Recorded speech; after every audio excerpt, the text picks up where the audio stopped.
በስመ አብ ወወልድ ወመንፈስ ቅዱስ አሐዱ አምላክ።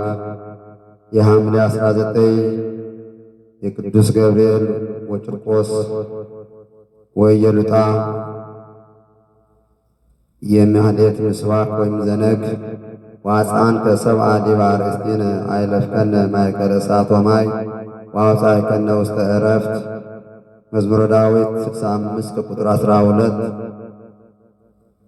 ዘቅዳሴ ይትኀፈሩ ኩሎሙ እለ ይሰግዱ ለግድፎ ወእለ ይትሜኩ በአማልክቲሆሙ ወይሰግዱ ሎቱ ኩሎሙ መላእክቲሁ። መዝሙረ ዳዊት 96 ከቁጥር 7 እንደ ቀደም ተከተሉ ምስባክ ለማለት ሞክራለሁኝ። ምናልባት ይህንን ማሳሰቢያ አብዛኛው ገብርኤል የማይነግስበት ቦታ ከሆነ በመዝሙሩ ብቻ ይባላል። እንዲያውም አንዳንድ ሊቃውንት እንደሚናገሩን እሁድ ከዋለ የማኅሌቱ ብቻ ምስባክ ዘነግ ይደረጋል እንጂ ዘቅዳሴ ሁልጊዜ የመዝሙሩ ቅዳሴ ይደረጋል ይላሉ። ለማንኛውም ለጠቅላላ እውቀት እንዲሆነን በማስገንዘብ ነው። አሁን ወደ ቃል እግዚአብሔር እቀጥላለሁ።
ዘነግ ነው ይሄ ወዘቅዳሴ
የሊቀ መላእክት ቅዱስ ሚካኤል ወቅዱስ ቂርቆስ ወኢየሉጣ የሊቀ መላእክት ቅዱስ ገብርኤል ወቅዱስ ቂርቆስ ወኢየሉጣ በረከታቸው ረድኤታቸው አማላጅነታቸው በሁላችን ላይ ይደርብን።